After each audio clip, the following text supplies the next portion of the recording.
እነዚህ ቢዝነሶች በሙሉ በጣም በትንሽዬ ካፒታል መጀመር የምትችሉት ሲሆን ማንኛችሁም ወደዚህ ቢዝነስ ለመቀላቀል በዋነኝነት የሚያስፈልጋችሁ ለስራው ጥሩ የሆነ ፍላጎት፣ ረጅሙን ጊዜያችሁን ቤታችሁ ላይ የምታሳልፉ ሰዎች፣ ክረምቱን በማስመልከት ተማሪዎች ልትሆኑ ትችላላችሁ፣ ክረምት ላይ ረጅም ጊዜ እረፍት ያላችሁ ሰዎች በጣም ቀላል የሚባል እየተዝናናችሁ የምትሰሩት የቢዝነስ አይነት ነው። ማሽኑ በጣም በቀላሉ አገራችን ላይ ማግኘት የምንችለው ነው። ቤታችሁ ውስጥ ሆናችሁ መስራት የምትችሉት ነው። እነዚህ ማሽኖች በመጠቀም በቀን ውስጥ በጣም ብዙ ምርቶችን ማምረት ትችላላችሁ።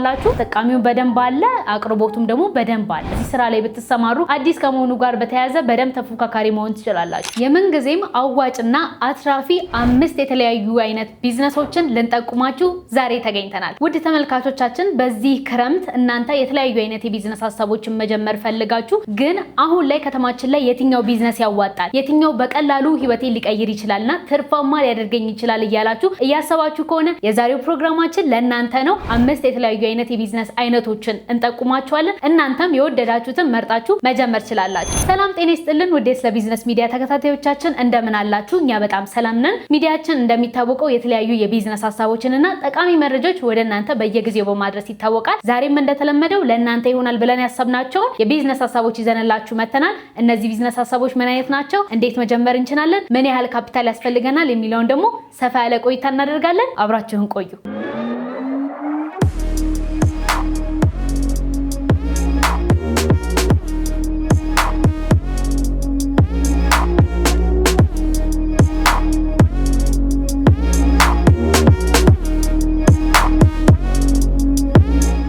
ውድ ተመልካቾቻችን እነዚህ የተመረጡ አትራፊና ውጤታማ ቢዝነሶች አንድ በአንድ እንመልከት። የመጀመሪያው የዘይት መጭመቂያ ቢዝነስ ነው፣ ወይም ደግሞ የዘይት ቢዝነስ፣ ዘይትን እየጨመቃችሁ እያመረታችሁ ለገበያ ማቅረብ ነው። ሁለተኛው ደግሞ የለውዝ ቢዝነስ ነው። የለውዝ ቅቤዎችን እያመረታችሁ ለገበያ ማቅረብ፣ ለተጠቃሚዎች ማድረስ ነው። ወደ ሶስተኛው ስንሄድ ደግሞ የተለያዩ አይነት ምንጣፎችንና ሶፋዎችን የማጠብ ቢዝነስ። በነገራችን ላይ እነዚህ ቢዝነሶች በሙሉ በጣም በትንሽዬ ካፒታል ማለትም 200,000 ብር ባልሞላ መጀመር የምትችሉት ሲሆን ማንኛችሁም ወደዚህ ቢዝነስ ለመቀላቀል በዋነኝነት የሚያስፈልጋችሁ ለስራው ጥሩ የሆነ ፍላጎት ነው። ወደ ሶስተኛው የቢዝነስ ሀሳብ እንዴት ይህ የቢዝነስ ሀሳብ ከሌሎቹ በጣም ለየት ያደርገዋል። ስፔሻሊ ደግሞ ክረምት ላይ ተፈላጊነቱ በጣም ይጨምራል። ይሄ ቢዝነስ እንግዲህ ኔቲንግ ማሽንን ብቻ በመጠቀም የተለያዩ አይነት አልጋ ልብሶችን፣ ቀሚሶችን፣ ኮፍያዎችን፣ የህፃናት ልብሶችን፣ ካልሲዎችን ምንም የሚቀራቸው የለም። ሁሉንም መስራት ትችላላችሁ። ክረምት ላይ ደግሞ እጅግ በጣም ተፈላጊነት አለው። የእጅ ስራ የምትወዱ ሰዎች ደግሞ እዚህ ቢዝነስ ላይ ብትሰማሩ በጣም በቀላሉ ውጤታማና ስኬታማ መሆን ትችላላችሁ። ወደ መጨረሻው የቢዝነስ ሀሳብ እንሄዳለን። የመጨረሻው የቢዝነስ ሀሳብ ደግሞ የሽቶ ቢዝነስ ነው። የሽቶ ቢዝነስ አገራችን ላይ አሁን እጅግ በጣም እየተለመደ ያለ የቢዝነስ ሀሳብ ነው። አገራችን ላይ ትምህርት ቤት፣ የተለያዩ አይነት ትምህርት ቤቶች ተከፍተዋል። እራሳችሁ በጣም በትንሽዬ ብር ማለትም እንደው 100,000 እንኳን ባልሞላ እስከ 50,000 በሚደርስ ካፒታል ወደዚህ ቢዝነስ በመግባት የሽቶ ቅመማን በመማር ወደ ስራው መቀላቀል ትችላላችሁ። የተለያዩ ኤግዚቢሽኖች ላይ፣ የተለያዩ ሱቆች ላይ እያከፋፈላችሁ ስራችሁን በደንብ መስራት ትችላላችሁ። መልካም እንግዲህ ስለ ቢዝነሶቹ ይሄንን ካልኳችሁ እነዚህን ቢዝነሶች ደግሞ አንድ በአንድ እየተነተንን የምናይ ይሆናል። የመጀመሪያው የቢዝነስ ሀሳባችን የሚሆነው የዘይትና የተለያዩ አይነት የቅባት እህሎችን እየጨመቁ ወደ ገበያ ማቅረብ ነው። የምግብ ዘይቶችን ብቻም ሳይሆን ለተለያዩ አይነት ፕሮዳክት የምናውላቸውን የፀጉርም እንዲሁም አጠቃላይ ፈሳሽ ቅባቶችን የማምረት ቢዝነስ ነው። ይሄኛው ቢዝነስ ከሌሎቹ በጣም ለየት የሚያደርገው የአቅርቦት ችግር በፍጹም አይኖረንም። የመጀመሪያው ነው። ሁለተኛ ደግሞ በጣም በትንሽዬ ካፒታል የምንጀምረው ነው። ወደ ሶስተኛው ስንሄድ ደግሞ ማሽኑ በጣም በቀላሉ አገራችን ላይ ማግኘት የምንችለው ነው። እነዚህ ነጥቦች ይህንን ቢዝነስ በጣም አዋጭና ትርፋማ ያደርገዋል። እንግዲህ ወደዚህ ቢዝነስ ስንገባ በመጀመሪያ የሚያስፈልገን ማሽኑ ነው። ማሽኑ አገራችን ላይ በበቂ ሁኔታ ማግኘት እንችላለን። ጥራታቸውን በጠበቁ ስታንዳርዶች በደረጃ ማለትም በጣም ትልቅ፣ መካከለኛና ትንሽዬ በሚባል ደረጃ ወይም ስሞል በምንለው በሶስት በተለያየ አይነት ዘርፎች ይህ ማሽን ቀርቦላችኋል። እናንተም ወደዚህ ቢዝነስ መግባት ስታስቡ ሁለት አማራጮች አላችሁ። የመጀመሪያው የተለያዩ አይነት የእህል ወይም ደግሞ የምግብ ዘይቶችን በመጭመቅ ወደ ገበያው መቅረብ ነው። ማለትም ለምሳሌ የኑግ ዘይት፣ የሰሊጥ እንዲሁም ደግሞ የተልባ ዘይቶችን እየጨመቃችሁ ለምግብነት እያሸጋችሁ ማቅረብ ትችላላችሁ። ሌላኛው ደስ የሚለው ነገር ደግሞ የፀጉር ቅባቶችን ለምሳሌ የጉሎ ዘይትን በመጠቀም የዱባ ፍሬን በመጠቀም እናንተ እየጨመቃችሁ እንዲሁም ደግሞ የጥቁር አዝሙድ ዘይትን በመጠቀም እነዚህን ቅባቶች እያመረታችሁ ለገበያ ማቅረብ ትችላላችሁ። ይህንን ስላችሁ ማሽኖቹ ይለያያል ማለት አይደለም። ማሽኑ አንድ ነው፣ ነገር ግን ሁለት ስራዎችን ይሰራል። በጣም በትንሽዬ ካፒታል ነው መግዛት የምትችሉት። ማለትም ከ150,000 ብር እስከ 200,000 ብር በትንሹ ማለትም እቤት ውስጥ ለመስራት የሚያስችላችሁ ማሽኖች መገዛት ትችላላችሁ። ካፒታላችሁ ደግሞ በጣም ትልቅ ከሆነና በፋብሪካ ደረጃ ማስፋፋት የምትፈልጉ ከሆነ ከ1.5 ሚሊዮን እስከ 2 ሚሊዮን ድረስ ያስፈልጋችኋል ማለት ነው። ማሽኖቹንም በዚያ ያህል ትገዛላችሁ ማለት ነው። እንግዲህ የፋብሪካዎቹን ትንሽ ያዝ እናድርጋቸውና ማንኛውም ሰው በቤቱ ገዝቶ ሊጠቀመውና ወደዚህ ቢዝነስ ሊጀምር የሚችላቸውን ማሽኖች እናንሳ። ወደ መጀመሪያው ወይም ደግሞ ትልቁ ከሚባለው እንጀምር። ይህ ማሽን እንግዲህ በሰዓት እስከ 10 ኪሎ ግራም እህልን ይጨምቅልናል ማለት ነው። ወደ ሁለተኛው ስንሄድ ደግሞ በሰዓት እስከ 6 ኪሎ ግራም እህሎችን በሰዓት ይጨምቅልናል ማለት ነው። ወደ ሶስተኛው ስንሄድ ደግሞ ከ3 ኪሎ እስከ 4 ኪሎ እህሎችን ማለትም ይሄንን ስንል ለምሳሌ ተልባ፣ ሱፍ፣ ኑግ ነው። እነዚህን ግብአቶች በመጨመር በሰዓት ውስጥ ከ3 እስከ 4 ኪሎዎችን ይጨምቅልናል ማለት ነው። በደረጃ እንዳስቀመጥኩላችሁ እንግዲህ እነዚህ የጠቀስኩላችሁ ማሽኖች በቤት ቆጣሪ የምንሰራቸው ወይም ደግሞ በቤት ቆጣሪ መጭመቅ ወይም ደግሞ መስራት የምንችላቸው ነው። ከትንሹ ስንጀምር ከ3 ኪሎ እስከ 4 ኪሎ የሚጨምቅልን የዘይት መጭመቂያ ማሽን የሚጠቀመው የኤሌክትሪክ ፍጆታ 1250 ዋት ብቻ ነው። ይህም ማለት ደግሞ እቤታችን ውስጥ የምንጠቀሟቸው ማንኛውም አይነት ስቶቮች ያህል ነው። እንደ ማንኛውም ስቶቭ ሶኬት ሰክተን ይህንን ስራ ቤታችን ውስጥ መስራት እንችላለን ማለት ነው። ወደ ሁለተኛው እናልፋለን። ሁለተኛው ማሽን ደግሞ በሰዓት እስከ 6 ኪሎ ግራም የሚጨምቅልን ማሽን ማለት ነው። እሱ የሚወስደው የኤሌክትሪክ ፍጆታ ማለትም ከ2000 እስከ 2500 ዋት ድረስ ይወስድብናል ማለት ነው። ይሄኛውም እንደሌሎቹ ምንም የሚያስቸግር ነገር የለውም። በቤት ቆጣሪ መስራት የምንችለው ነው። ቤታችሁም ገዝታችሁ በቀላሉ መጠቀም የምትችሉት ነው። አሁን ደግሞ ወደ ሶስተኛውና ትልቁ ማሽን እንሄዳለን። ይህ ማሽን ከሌሎቹ በይዘቱ ትንሽ ከፍ ያለ ነው። ወደ ቢዝነስ ወይም ደግሞ የዘይት መጭመቅ ቢዝነስ ስታስቡ እነዚህም ከፍ ያሉትና መካከለኛው ማሽን ብትገዙ በደንብ ይመከራል። የሚያስፈልገን የኤሌክትሪክ ፍጆታ ወይም ደግሞ ዋቱ 1800 ያህል ነው። እንግዲህ እነዚህን የዘይት መጭመቂያ ማሽኖች ብቻ በመጠቀም ለራሳችሁ ጥሩ የሚባል ገቢን መፍጠር ትችላላችሁ። እቤት የተቀመጣችሁ እናቶች፣ ስራ እየፈለጋችሁ ያላችሁ ወጣቶች፣ እንዲሁም ደግሞ ምን አይነት ጥሩ የሚባል ቢዝነስን ልጀምር ወቅቱ ላይ አስፈላጊ እያላችሁ እያሰባችሁ ያላችሁ ወጣቶች ካላችሁ ይህ ቢዝነስ ምንም ጥርጣሬ የለውም። ምክንያቱም ግብአቱን ከሀገራችን ላይ ነው የምናገኘው።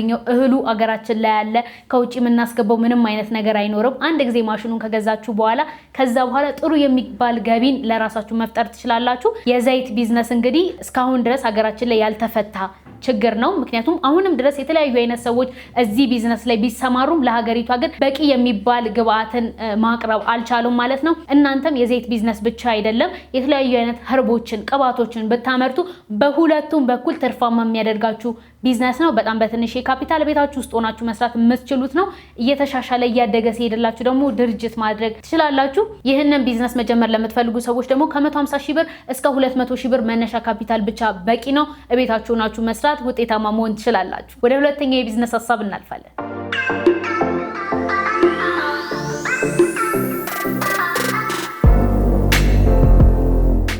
በሁለተኛ ደግሞ አዋጭ ብለን ካሰብናቸው የቢዝነስ ሀሳቦች መካከል የለውዝ ቅቤ ማምረት ቢዝነስ ነው።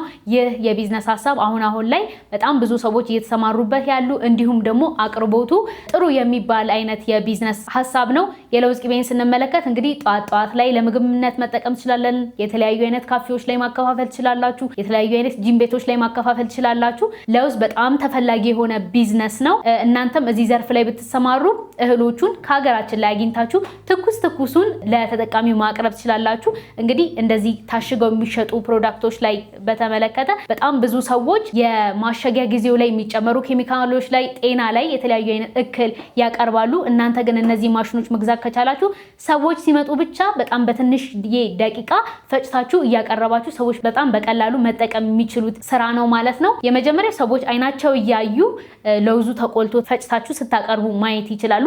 ያም ደግሞ ጥራትና ሌሎች ነገሮች ይጨመርበታል የሚለውን ጥርጣሬ ይቀንሳል። ከዛ በተጨማሪ ደግሞ ጥራቱን በአይናቸው እያዩ ስለሆነ የሚገዙት ደስተኛ ሆኖ የመጠቀም ፍላጎት ይኖራቸዋል ማለት ነው። ተአማኝነትም በመጨመር አኳያ ከፍ ያደርገዋል።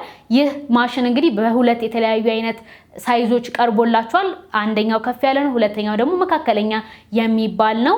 እነዚህን ማሽኖች ቤታችሁ በመግዛት በትንሽዬ ኃይል እንዲሁም ደግሞ በካፒታል ደረጃ በጣም በትንሽዬ ካፒታል ወደዚህ ቢዝነስ መግባትና መቀላቀል ትችላላችሁ ማለት ነው። እንግዲህ እነዚህ ማሽኖች በሁለት አማራጮች ነው የቀረበላችሁ። ትንሹ የሚባለው በሰዓት 15 ኪሎ ግራም ለውዝን ይጨምቅልናል ማለት ነው። ወደ ሁለተኛው ደግሞ ከፍ ስንል ወይም ደግሞ ትልቁን ስንል 40 ኪሎ ግራምን በሰዓት መጭመቅ የሚችልልን ነው። እንግዲህ አስቡት፣ እነዚህ ማሽኖች በመጠቀም በቀን ውስጥ በጣም ብዙ ምርቶችን ማምረት ትችላላችሁ። ዴሊቨርም ማድረግ ትችላላችሁ። እንደነገርኳችሁ የተለያዩ አይነት ካፌ ቤቶች ላይ የለውዝ ሻዮችን ማቅረብ የሚችሉ እዛ ማከፋፈል ትችላላችሁ። ከዛ በተጨማሪ ደግሞ ለተማሪዎች ሸቀጣ ሸቀጥ የሚሰጥበት ሱቅ ራሱ እነዚህን ምርቶች ብታከፋፍሉ ጠዋትና ማታ ለመክሰስ ለቁርስ የሚሆን ግብአት ነው። ለውዝ ማለት የተለያዩ አይነት ስፖርት ቤቶች ላይ ጂም ቤቶች ላይ ብታከፋፍሉት ይህ ቢዝነስ ምንም አይነት ጥያቄ የሌለው አዋጭ የሚባል የቢዝነስ ሀሳብ ነው። የሚሞትም አይደለም ወይም ደግሞ ፌል የሚያደርግ አይደለም።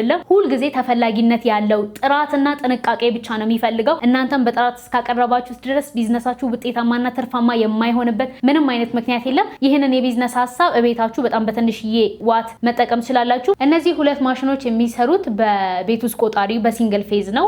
የመጀመሪያው 15 ኪሎ ግራም የሚፈጭልን ወይም የሚጨምቅልን 1100 ዋት የሚወስድ ሲሆን ሁለተኛው ደግሞ 1500 ዋት የሚወስድ ነው። በሁለቱ መካከል ያለው ልዩነት የ400 ዋት ያህል ነው። ስለዚህ በጣም በቀላሉ በትንሽዬ ኃይል ብቻ እቤታችሁ ውስጥ እያመረታችሁ መሸጥ ትችላላችሁ። ወደዚህ ቢዝነስ መግባት የምትፈልጉ ሰዎች ከ150 ሺህ እስከ 200 ሺህ ብር ካፒታል ይዛችሁ ብትነሱ ወደዚህ ቢዝነስ በጣም በቀላሉ መግባትና የራሳችሁን ስራ መጀመር ትችላላችሁ። ሶስተኛውን የቢዝነስ ሀሳብ እንመልከት። ሶስተኛው የቢዝነስ ሀሳብ ደግሞ ምንጣፍ ወይም ደግሞ የተለያዩ አይነት ሶፋዎችን የማጠብ ቢዝነስ ነው።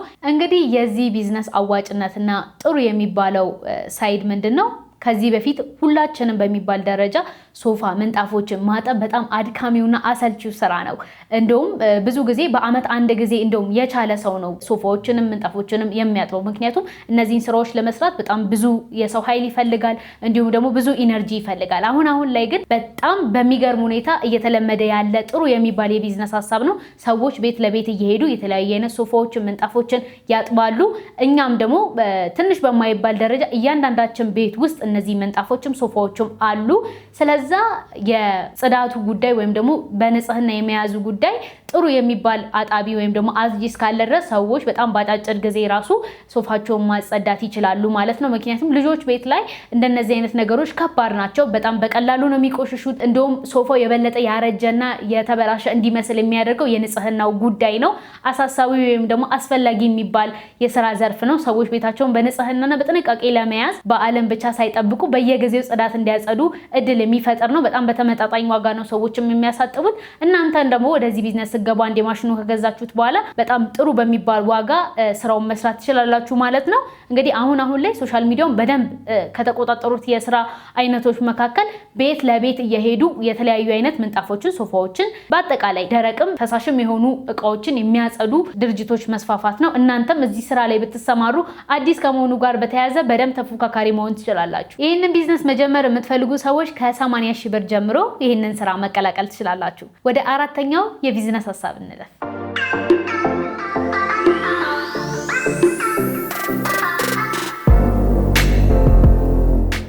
ይሄኛው የቢዝነስ ሀሳብ የተለያዩ አይነት የእጅ ስራ የምትወዱ ሰዎች፣ ቤታችሁ ረጅም ጊዜ ቁጭ የምትሉ ሰዎች፣ የምታጠቡ እናቶች፣ ልጅ የወለዳችሁ እናቶች፣ ረጅሙን ጊዜያችሁን ቤታችሁ ላይ የምታሳልፉ ሰዎች፣ እንዲሁም ደግሞ ክረምቱን በማስመልከት ተማሪዎች ልትሆኑ ትችላላችሁ። ክረምት ላይ ረጅም ጊዜ እረፍት ያላችሁ ሰዎች በጣም ቀላል የሚባል እንዲሁም ደግሞ እየተዝናናችሁ የምትሰሩት የቢዝነስ አይነት ነው።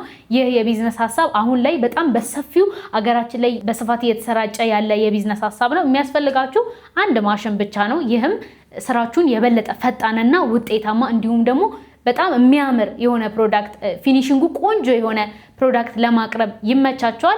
እዚህ ዘርፍ ላይ የተለያዩ አይነት እናቶቻችን ሲሰማሩ ወይም ደግሞ ስራዎችን ሲሰሩ የምናውቀው ነው። አሁን ደግሞ ዘመናዊ በማድረግ የተለያዩ አይነት አልጋ ልብሶችን፣ የሶፋ ጨርቆችን እንዲሁም ደግሞ ቲሸርቶችን፣ ሹራቦችን፣ ኮፍያዎችን ብቻ የእጅ ስራ ውጤቶችን በአጠቃላይ መስራት የምትችሉበት ማሽን ነው። በጣም በትንሽዬ ዋጋ ነው የምትገዙት። 15 ሺህ ብር ባልሞላ ወደዚህ ቢዝነስ መግባት ትችላላችሁ። በጣም በትንሹ ደግሞ ከ50 ሺህ ብር በላይ የምታተርፉበት ቢዝነስ ቢዝነስ ነው።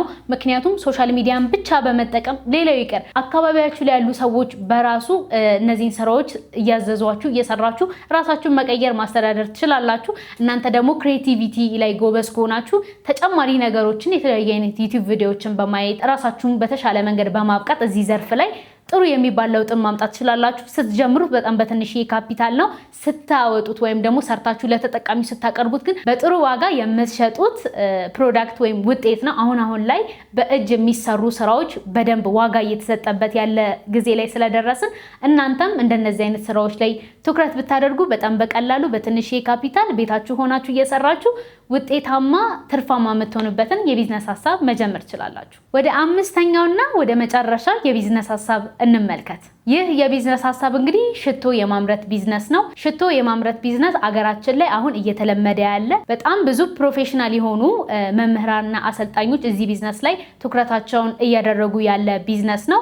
ሽቶ ሲባል የግድ የወንድና የሴት ሽቶ ብቻ አይደለም። የመኪና ሽቶዎችን፣ የተለያየ አይነት እጣኖችን፣ ስፕላሾችን እንዲሁም ደግሞ የመኪና ሽቶዎችን እያመረታችሁ መሸጥ የምትችሉበት የቢዝነስ ሀሳብ ነው። ከዛም በተጨማሪ ደግሞ የሴትና የወንድ ብላችሁ ለይታችሁ መሸጥ ትችላላችሁ። የኦይል ፐርፊውም ወይም ደግሞ ቅባት ያለው አይነት ሽቶዎችን አገራችን ላይ አሁን በደንብ እየተስፋፋ ያለው ሰዎችም ፍላጎታቸው በደንብ ከፍ እያለ ያለ የቢዝነስ ሀሳብ ነው። ተጠቃሚው በደንብ አለ፣ አቅርቦቱም ደግሞ በደንብ አለ እና ይህንን ስራ ልጀምር ብትሉ አገራችን ላይ በቂ የሆኑ አሰልጣኞች አሉ፣ ፕሮፌሽናል የሆኑ ሰዎች አሉ። ወደዚህ ቢዝነስ በመግባት ኢንተርናሽናሊ እውቅና ሊኖራችሁ የሚችልበትን ስራ መጀመር ትችላላችሁ። ወደዚህ ቢዝነስ ለመግባት በመጀመሪያ በጣም ትንሽዬ ካፒታል ነው የሚያስፈልጋችሁ። ሁለተኛው ጥሩ ነገር ደግሞ 10 ቀናትን ብቻ በሚወስድ ስልጠና የሙያው ባለቤት መሆን ትችላላችሁ። ይህ ማለት 1 ወር በማይሞላ ጊዜ ውስጥ የራሳችሁን ፕሮዳክት አምርታችሁ ለገበያ ማቅረብ ትችላላችሁ። እነዚህን ስራዎች ደግሞ የተሸጣለሁ ብላችሁ መጨነቅ አይጠበቅባችሁም። ሶሻል ሚዲያን ብቻ በመጠቀም ቲክቶክን፣ ፌስቡክን፣ ኢንስታግራምን እንዲሁም ደግሞ እናንተ የምትወዷቸውን ሶሻል ሚዲያዎች በመጠቀም ስራችሁን ለተጠቃሚ ማቅረብ ትችላላችሁ። እንደነዚህ አይነት ምርቶች ከራሳችን ቤተሰብ ወይም ደግሞ ከራሳችን ጓደኞች በዙሪያችን ካሉ ሰዎች በመሸጥ ራሱ ጥሩ የሚባል ገቢ መፍጠር ትችላላችሁ። ሽቶ በባህሪው አንድ ጊዜ እንጠቀመዋለን፣ ያልቃል፣ የሚተካ ነው። ሰዎች እናንተ የመረታችሁትን የመጀመሪያ ምርት ከወደዱትና ኳሊቲውን በዛው የምትቀጥሉበት ከሆነ ደጋግመው ከእናንተ የመግዛትና የእናንተ ቋሚ ደንበኛ የመሆን እድላቸው በጣም ከፍተኛ ነው። እዚህ ቢዝነስ ላይ እንግዲህ ዋነኛው ስራ ይሄ ሎንግ ላስት ወይም ደግሞ የሽቶ የቆይታ ጊዜ ነው ማተር የሚያደርገው። እናንተም እዚህ ቢዝነስ ላይ ስትገቡ የቆይታ ጊዜን ትኩረት በማድረግ ሰዎች ያንን ፕሮዳክት ወስደውት ለረጅም ጊዜ የሚጠቀሙበት ወደውት የሚገለገሉበት እንዲሆን አድርጋችሁ መስራት ነው የሚጠበቅባችሁ። ሰዎች እንግዲህ እንደነዚህ አይነት ምርቶችን ጥራታቸውንና ኳሊቲያቸው የተጠበቁ ከሆነ በረጅም ጊዜ የመጠቀምና ቋሚ ሆኖ የመቀጠል ነገር ይስተዋላል። እናንተም የሽቶ ቢዝነስን መጀመር የምትፈልጉ ከሆነ በጣም በትንሽዬ ካፒታል ማለትም ከ30 ሺህ ብር እስከ 60 ሺህ ብር ካፒታል ይዛችሁ ብትነሱ በጣም በቀላሉ የሽቶ ቢዝነስ ባለቤት መሆን ትችላላችሁ። እዚህ ቢዝነስ ላይም ተሰማርታችሁ የራሳችሁን ሽቶዎች ማምረት ትችላላችሁ ማለት ነው። እንግዲህ እስካሁን የነበረን ቆይታ ይሄንን ይመስል ነበረ። በዛሬው ቆይታችን በቂ የሆነ መረጃ እንዳገኛችሁ አምናለሁ። እስካሁን ከጠቀስኩላችሁ የቢዝነስ ሀሳቦች የእናንተን ልብ የገዛውና መጀመር የምትፈልጉት ማሽነሪ ወይም ደግሞ የቢዝነስ ሀሳብ ካለ ከታች በምናስቀምጠው ስልክ ኮንታክት ማድረግ ትችላላችሁ። የዛሬው ፕሮግራማችን ይሄንን ይመስል ነበረ። በቀጣይ በተለያዩ ፕሮግራም እስከምንገናኝ ደግሞ ሰላም ቆዩ።